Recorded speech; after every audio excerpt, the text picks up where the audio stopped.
सूर्य, चंद्र, माता पिता, धरती माता, आकाश, पवन, पानी, हवा, तेज, अग्नि, मिट्टी और धान्य कणिधान का व्यवहार और कुदरती बंधारण सृष्टि के हरेक जीव मात्र को आधार के रूप में दिया है। सूर्य चंद्र के योग मिलन एकम से वनस्पति सृष्टि में रजस के रूप में धान्य कणिधान का बंधारण होता है। वो धान्य कणी जब हम बीज के रूप में धरती माता को आधार बनाकर छोड़ देते हैं, उसके बाद जब बारिश होती है तब पवन और पानी का आधार बनकर प्रकाश के रूप में धान्य कणी में जीव आता है और उसे पोषण मिलता है। उसे पवन पानी की कणी बीज धान कहते हैं। आजकल लोग कणी को भूल गए हैं, उसका आदर करने के बदले उसका अनादर कर रहे हैं। सभी जीवों का आधार कणी है, ये बात आज के मनुष्य भूल गए हैं और सर्जनहार माता पिता को छोड़कर काल्पनिक दुनिया में घूम रहे हैं। ऐसा करके उसका बहुमूल्य जीवन व्यस्त कर रहा है। घर, गली, कुटुंब, गांव में किसी को विनय विवेक नहीं करता है, सभी को छोड़कर अकेला अपनी मनमानी चलाता है। आज मनुष्य मनुष्य को पूछता है कि तुम कौन सी जाति के हो।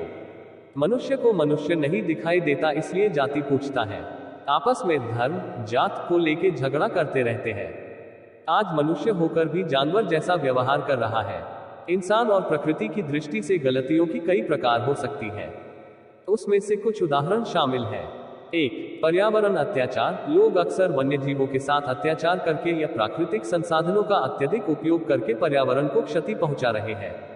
2. जानवरों के साथ अत्याचार। कुछ लोग जानवरों के साथ दयाभावहीन व्यवहार कर रहे हैं, जैसे कि उन्हें बेरहमी से शिकार करना या उन्हें गलत तरीके से पालना। 3. वन्यजीव संरक्षण की अवहेलना। वन्य जीवों के संरक्षण में उचित ध्यान न देना और उनकी संरक्षण के नियमों का उल्लंघन करना एक बड़ी समस्या है। 4. सामाजिक न्याय में कमी। कुछ लोग जानवरों के प्रति सामाजिक न्याय में कमी कर रहे हैं, जैसे कि उन्हें उचित रूप से देखभाल नहीं मिल रहा।